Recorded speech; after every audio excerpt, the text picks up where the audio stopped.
I still remember the day my brother Andrew brought his wife Helen home to meet the family. I was still a junior in college, full of half-formed dreams and restless energy, so I never expected that a woman so poised and self-assured could ever take notice of me. At first, I admired her in the simple way a younger sibling admires anything that seems more mature and self-possessed. But soon enough, my admiration morphed into something more complicated, something that pulsed through my veins late at night when I couldn't sleep.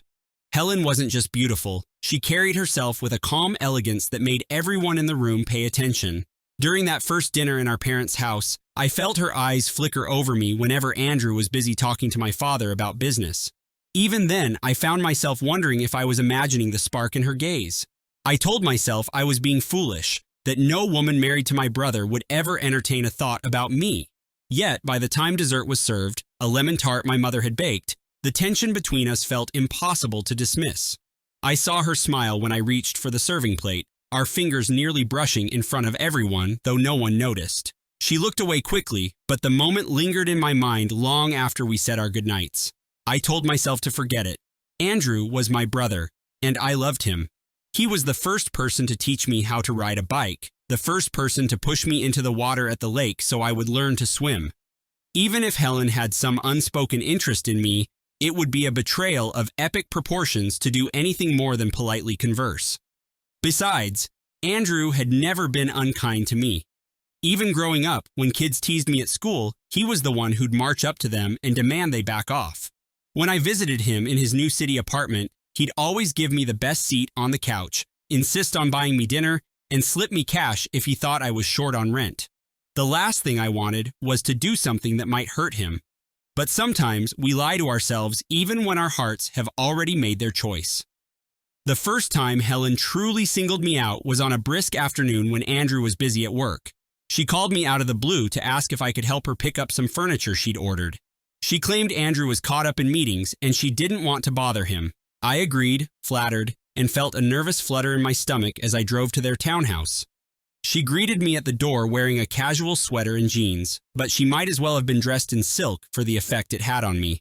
She smelled like vanilla and fresh laundry, and she had this way of tilting her head when she spoke, as if genuinely interested in everything I said. We picked up the furniture from the store, and on the drive back, she asked about my life, my classes, my friends, and my future plans. She laughed at my jokes and smiled with a hint of something that felt more than friendly. I remember thinking, maybe it's just her personality. Maybe she's just warm with everyone. Still, my hands gripped the steering wheel tight because a small voice in my head whispered she was doing more than just making conversation. After we hauled a new desk and a small coffee table into their study, she offered me a glass of water. I gulped it down to mask my nerves. We ended up on the couch, the furniture boxes piled beside us, talking for over an hour. She asked me what I looked for in a relationship, and I stumbled through an awkward answer about honesty, trust, and fun. Fun, she echoed, arching an eyebrow. And what do you find fun? My cheeks burned. I sensed a challenge in her words. I left that day feeling as if I'd brushed the edge of a whirlpool, the current tugging at my feet. Yet, I managed to convince myself it was all in my imagination. Of course, it wasn't just in my head. Over time, Helen began texting me at odd hours, sending me memes or pictures from her day, telling me how bored she was while Andrew worked late. I was hesitant at first, but loneliness and curiosity got the better of me. I'd text back, initially keeping things light, telling her about the books I was reading or some random story from campus. She'd respond with witty remarks, little teasing jabs, and the occasional compliment that made my pulse skip.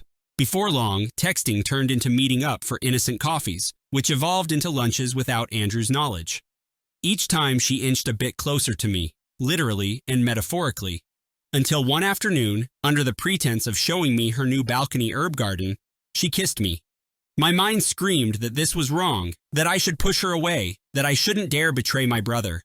But my body reacted differently, fueled by a mix of adrenaline and pent-up desire.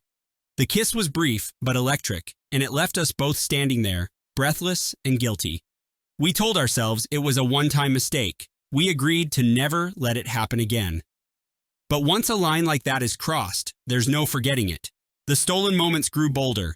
We'd meet in secret spots around town, a deserted corner of the park, the back of a bookstore, or the farthest booth in a dimly lit cafe, places where no one would think to look for the two of us together. With each encounter, I sank deeper into a haze of excitement and dread. On one hand, I felt alive in a way I never had before, addicted to the danger of sneaking around and the thrill of her lips on mine. On the other, my conscience twisted into knots whenever I imagined Andrew's face if he ever found out. For a while, I foolishly believed we were in control. We set rules. We'd never meet at night, never go back to her place when Andrew was there, never text anything that could incriminate us if read by prying eyes. Yet, passion is not known for its willingness to abide by rules, so it was no surprise that, eventually, we broke every single one. Late one evening, when Andrew was traveling for work, Helen insisted I come over. The sight of her wearing just an oversized shirt at the door was too much for my willpower. We spent the night together, and by morning, it felt as though any boundary between us had evaporated. In that moment, I believed she cared for me, that this was more than lust. She whispered little endearments into my ear, talked about how misunderstood she felt by Andrew, and how she felt truly seen only with me. I was too naive to question the manipulative ring of her words. Weeks turned into months, and the affair carried on in secret. I was drowning in guilt, constantly looking over my shoulder and flinching at every mention of Andrew's name. But Helen seemed remarkably calm about it, as though she had everything under control. If Andrew suspected anything, he never let on. Eventually, she began dropping subtle hints that we should make plans beyond these stolen hours, that maybe we could be together openly one day if circumstances changed. She'd lean into my shoulder, playing with the collar of my shirt, whispering how she was trapped, how their marriage had been an impulsive mistake, how Andrew was too busy for her. In my youth, I clung to every word, letting her mold my perception of Andrew into something harsh and uncaring, which made our betrayal feel somehow justified. Then, one night, she insisted we should run away. We were lying in her bed, the sheets tangled around our legs. She traced her fingertips along my chest and talked about starting a new life somewhere far. She said she needed money for a plane ticket, a deposit on a small apartment in a distant city. The idea rattled me. I told her I barely had enough savings to cover my next semester's tuition, let alone whisk us off to a new life. She pouted, looked at me with that bewitching gaze, and said she had some money of her own, but not enough. She'd need my help if we were serious about escaping the situation. Her words were so convincing, woven together with declarations of love and insinuations, that if I didn't act soon, we'd be trapped forever. I caved to her pressure. I drained my small savings account and cashed in a bond my grandmother had left me. I even borrowed from a friend, spinning a story about an emergency expense I had to cover. In total, I raised a sum that felt monumental for a college student with a part-time job. Helen kissed me, tears in her eyes, thanking me for trusting her, promising we'd leave the next week. When that day arrived, I drove to the address she'd texted me. It was a motel on the outskirts of the city, the kind with peeling paint on the sign and flickering neon. I waited in my car for an hour, biting my nails, scanning every passing vehicle. She never showed. My texts went unanswered, my calls went straight to voicemail. Panic turned to dread, dread hardened into anger. At some point, I barged into the motel's reception and asked if a woman named Helen was registered. The receptionist shrugged and told me no one by that name was there. After another hour of waiting, I realized I'd been left to rot in my confusion. When I finally drove home, my emotions were in freefall. I wanted to believe she was in trouble, that maybe something had happened. But deep down, I sensed the truth. I'd been played for a fool. My only solace was the hope that she might reach out. But days passed, and my phone stayed silent. Then I found out she'd taken off with some other guy, a man who wasn't Andrew or me. The shock hit me like a hammer. I hated myself for being so gullible. All the guilt about my brother came flooding back with renewed force. Not only had I betrayed him, but I'd let myself be betrayed in turn by the very person I'd stolen from him. My money was gone, my pride was shattered, and I could barely look at my reflection in the mirror. I came home to my parents' house in tears one evening, too choked up to explain what had happened. My father was away, my mother was out with friends, so Andrew was the only one there. He took one look at my swollen eyes and asked me what was wrong. I tried to dodge the question, but the pain and humiliation proved too great. I confessed everything, every last detail. I told him how it started, how far it went, and how badly it ended. My voice was shaking and tears streamed down my face. Part of me expected him to punch me. Part of me thought he might yell or that he'd never want to see me again. But he just listened, his face motionless except for a faint tightening in his jaw when I spoke Helen's name. When I was finished, he just walked out of the room. I sat there, head in my hands, feeling emptier than ever. Minutes later, I heard him speaking quietly on the phone in the kitchen. I couldn't make out the words, only the calm, measured tone. It sent a chill through me, more unnerving than if he'd lost his temper. After he hung up, he stepped back into the living room. He didn't yell at me. He didn't tell me I was scum. He just said, "You're staying here tonight. We'll talk in the morning." I nodded numbly, too drained to ask anything more. I hardly slept. My mind ran through every scenario. Andrew kicking me out, Andrew telling our parents, Andrew cutting me off forever. Yet I also wondered about Helen. Where had she gone? Who was this new man she'd run off with?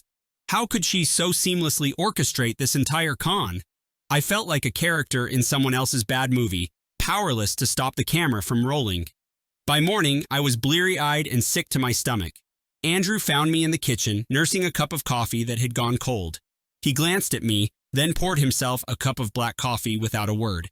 Finally, he said, "Don't worry about the money. Consider it gone. I'll figure something out for your tuition." His voice was steady, devoid of emotion, which made it all the more unsettling. I opened my mouth to protest, but he cut me off. "There's nothing else you can do about it now. Let it go." I couldn't stop myself from apologizing over and over. I expected him to tell me I wasn't worth his pity. Instead, he just shook his head. "Just don't go anywhere today," he told me. "Stay in the house, clear your head. I have an errand to run." With that, he left, taking his car keys. I sat there, feeling like a child who'd been told to wait in the corner. I had no idea what kind of errand he might be running. Part of me assumed he was dealing with the heartbreak of discovering his wife's infidelity, even if we both now knew she had run off with another man. I hated myself for ever feeling drawn to her. In that moment, it felt as though I'd lost everything. The girl I thought I loved, my pride, and quite possibly my brother's trust. If he was able to stay civil, it was probably just the shock wearing its own mask.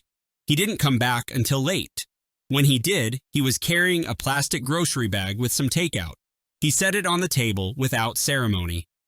We ate quietly, and every bite tasted like cardboard to me.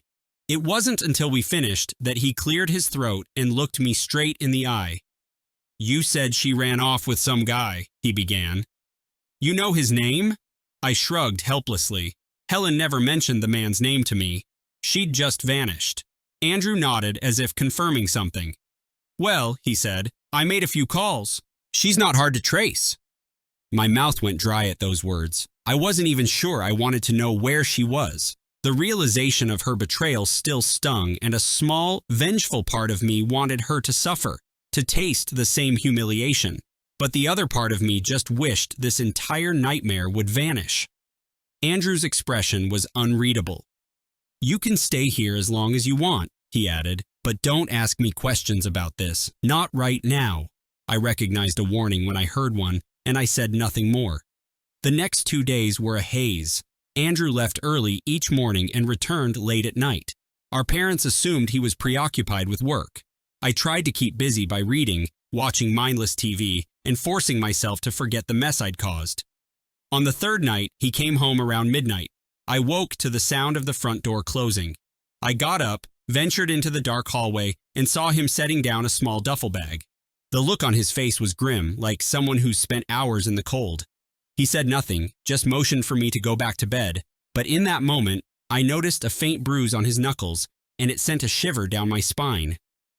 Early the next morning, I found Andrew in the kitchen again, staring at a black coffee like it might hold all the answers to the universe. Mustering courage, I asked, "Is she all right?" The question sounded pathetic, but I needed to ask. His eyes flicked up to me. "She's alive," he said after a moment, his voice low. "And so is the man she ran off with." I felt a wave of conflicting emotions: relief, anger, bitterness, shame. "I don't forgive her," I said quietly. "I hope you know that. I can't." My words trailed off. He let out a slow breath. "Nor should you," he responded. Nor should I. I caught the slightest tremor in his voice, something that told me he was wrestling with his own whirlwind of emotions. Don't ask me for details, he continued. I said I'd handle it, and I have. From that day on, Helen's name was never mentioned again in our house. My parents, somehow, never learned the truth. Officially, Helen had just disappeared, leaving Andrew to file for a divorce once the required waiting period was over. He never told them about the affair. He never told them about the money I lost.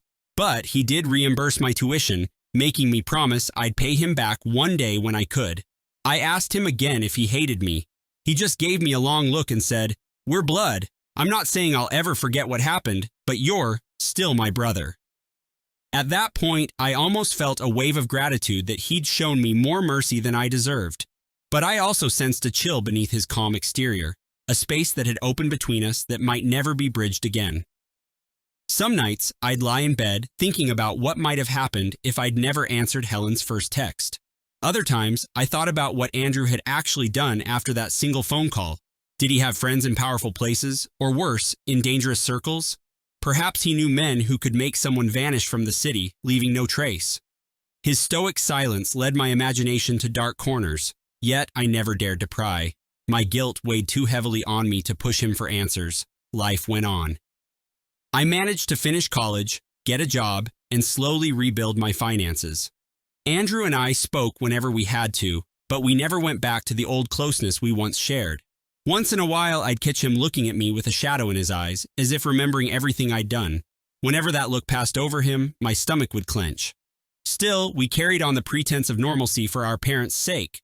Nobody else needed to know the truth. When relatives asked about Helen, we'd lie and say it just didn't work out, that she left Andrew to chase some new life out west. Everyone believed it. Time smoothed over the cracks for most people, but not for us.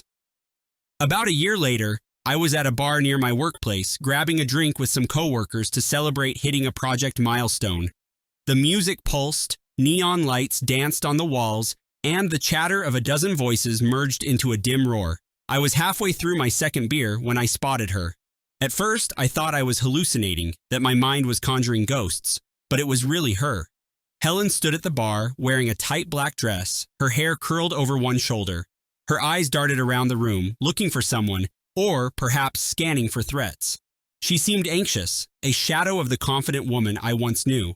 My heart pounded in my chest, part rage, part disbelief, part something I couldn't name. I wanted to confront her, to demand answers, but also to run. In the end, fury won out. I excused myself from my coworkers and approached her. The moment she saw me, her face went pale. I stood so close I could smell the perfume she used to wear, the same one that once drove me crazy with desire. "What are you doing here?" I asked through clenched teeth. She stuttered my name, her eyes flicking to the exit, maybe calculating her escape route. Instead of the cunning seductress I remembered, I saw a terrified woman. "I'm just meeting a friend," she finally managed. My heart hammered so hard I thought it would crack my ribs. The memories of her betrayal, the pain, the money she took, everything welled up inside me. I leaned in, lowering my voice so no one else would hear. "You think you can waltz back here without consequence?" My words shook with anger. She looked away, swallowing. "I had no choice," she whispered. "I needed money. I was desperate." A bitter laugh escaped my throat. "You always need money, don't you?" She started to say something, maybe to protest or to spin another lie, but I grabbed her wrist, not hard enough to hurt her, but firmly. My mind screamed that I owed her no mercy, no kindness. She had played me, betrayed Andrew, and run off without a trace. Now here she was, looking at me as if I was the one about to ruin her life. "You don't get to just show up," I hissed. "You ruined everything. And if you think I've forgotten, I haven't." She tried to pull away, panic flitting across her features. "Listen, I'm sorry," she said quietly, glancing around to see if anyone was watching. "I didn't mean for things to get so bad." I felt a wave of rage, remembering the tears I'd cried when she vanished, the shame I endured facing Andrew, the nights I stayed awake, replaying every lie she told me. "You never deserved forgiveness," I snapped, releasing her wrist. My coworkers were likely wondering where I'd gone, but I didn't care. She rubbed her arm, blinking back tears. For a split second, I wondered if she was truly afraid or just putting on another performance. "You should stay away from my family," I said, stepping back, "because if you try anything again, trust me, Andrew won't be the only one you'll have to worry about." Her lips quivered. She nodded wordlessly, looking smaller than I'd ever seen her. "I'm leaving," she whispered, stepping away from me and walking toward the door. I stood there, fists clenched, watching her vanish from my sight yet again. But this time, the feeling in my chest wasn't heartbreak. It was a grim satisfaction, the knowledge that I had the power to shut her down. She was the one trembling, the one who needed to flee. I headed back to my coworkers, forcing a half-hearted smile, my mind replaying the confrontation on a loop. That night, I barely slept. The next morning, I called Andrew. We hadn't spoken in weeks. The phone rang longer than usual before he picked up. "What is it?" he asked. His voice was guarded, but not hostile. I told him I'd seen Helen. I described the encounter in brief, clipped sentences, leaving out the raw rage I'd felt. He listened quietly, then let out a long sigh. "Where?" he asked. I told him the name of the bar and the approximate time. "She didn't ask about you," I added. "She just looked scared." Andrew didn't respond for several seconds. When he finally did, his tone was so calm it sent a chill through me all over again. "Thank you for telling me," he said. "You did the right thing." I almost asked him if he planned to track her down again, but I held my tongue. Whatever business Andrew had with Helen, it was no longer my concern. I had carried the weight of my mistake for too long, and I'd already brought enough pain upon myself and him. I ended the call, realizing that I felt oddly lighter. Perhaps it was because I'd finally stood face to face with the woman who broke me, and I'd emerged with no illusions. I no longer pined for her or cursed her name in loneliness. My hatred was cold and clear, untainted by any leftover desire or longing, and that felt like a victory in itself. In the weeks that followed, I heard nothing more about her. I didn't see her in town, and Andrew never brought her up. Part of me wondered if he was quietly moving pieces behind the scenes, ensuring she stayed away for good. Another part of me simply didn't care anymore. I had my life to rebuild, free from her manipulative shadow. Slowly, Andrew and I found a cautious equilibrium. We shared drinks at holidays, made small talk about sports, and pretended we were just normal siblings whose biggest differences were teenage rivalries. But every now and then, I'd glimpse a flicker in his eye, and I knew we would never truly return to how we once were. That was the price I had to pay. In a twisted sense, I welcomed it. I didn't deserve an easy redemption. Months rolled into a year, and I thought I'd moved past it all. But on a quiet Sunday afternoon, as I was cleaning out some old drawers in my bedroom, I stumbled on a small envelope stuffed behind a stack of receipts. Inside it was a picture of Helen and me at some cafe, our heads close together, smiling.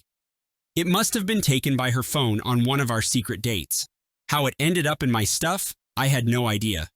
The sight of us, so oblivious, so foolish, stirred a bitter ache. Yet, I didn't feel that familiar wave of longing. Instead, I felt a calm, resolute anger, and I tore the photo in half. Then I tossed it in the trash, where it belonged. A day later, I found out through a former mutual friend that Helen had been spotted packing her things, leaving town once more. Rumor had it she owed money to the wrong people. I wondered if Andrew had orchestrated that outcome, or if she'd simply fallen into another scheme. Either way, the news only solidified my conviction. She thrived on manipulation and deceit, and wherever she went, she'd create chaos. I almost felt sorry for the next person she conned. Almost. But that pity was overshadowed by something else. The realization that I finally felt free of her hold on me. She had drained me, financially, emotionally, and morally, but somehow I had managed to climb out of that mess. I wasn't the naive boy she seduced. I was tougher, more guarded. And if she ever dared to step back into my life, I would make it clear that there was no space for forgiveness here. I had learned too well that sometimes the only way to respect yourself is to shut the door on the past and never let it open again. In the end, I came to see that my brother's single phone call had changed everything. I still don't know exactly who he contacted or what was said, but it seemed to set off a chain of events that ensured Helen would pay a price for crossing him and for using me. I once thought I was the only victim in this twisted story, but maybe I was wrong. Andrew lost a wife, but in truth, he lost an illusion. I lost my innocence. And Helen? She lost whatever chance she might have had at a stable future once my brother set his mind on revenge. Did it make things right? Did it heal the wounds? Maybe not entirely, but it felt fitting. She had orchestrated her own downfall when she decided to betray us both. What Andrew did in those quiet nights after that phone call, I'll never know in detail, but I saw the bruise on his knuckles, and I still remember the cold glint in his eyes whenever Helen's name came up. Sometimes people ask if I regret what happened. Of course I do. I regret every moment I gave into temptation, every lie I told Andrew by omission, every tear I caused him to shed. I regret losing the close bond we once shared, but I don't regret learning the brutal lesson that some betrayals can't be forgiven. Sometimes you have to choose yourself, your dignity, and the family you still have left, even if it means letting vengeance run its course. In the quiet that follows, I've done my best to rebuild. I work a steady job, pay Andrew back in small installments, and try to repair the fractures in my own soul. Life is calmer now. No more secret meetups, no more anxious nights waiting for a text that never comes. My brother and I aren't what we used to be, but at least we share a distant understanding. Over time, perhaps that understanding will turn into acceptance, if not warmth. There are scars in life that never truly vanish. We carry them with us as reminders of the lines we should never cross, of the trust we should never violate, and of the vengeance that waits for those who do. And if Helen ever tries to reappear in my world, I have no doubt my brother will handle it. Or maybe, this time, I'll handle it myself. After all, if there's one thing I learned from this whole ordeal, it's that a person's self-respect is worth more than any fleeting thrill, and there's no reason to forgive someone who tramples all over it. I can live with knowing I'll never forgive her. That knowledge is a shield around my heart, a grim vow that keeps me grounded. In a strange way, it's comforting. I know the cost of betrayal now, and if she ever tries to test me again, she'll find out exactly how little forgiveness I have left to give. Let her face the consequences and taste the bitterness she once forced down my throat. If that's vengeance, then so be it. Sometimes, vengeance is the only last word worth speaking.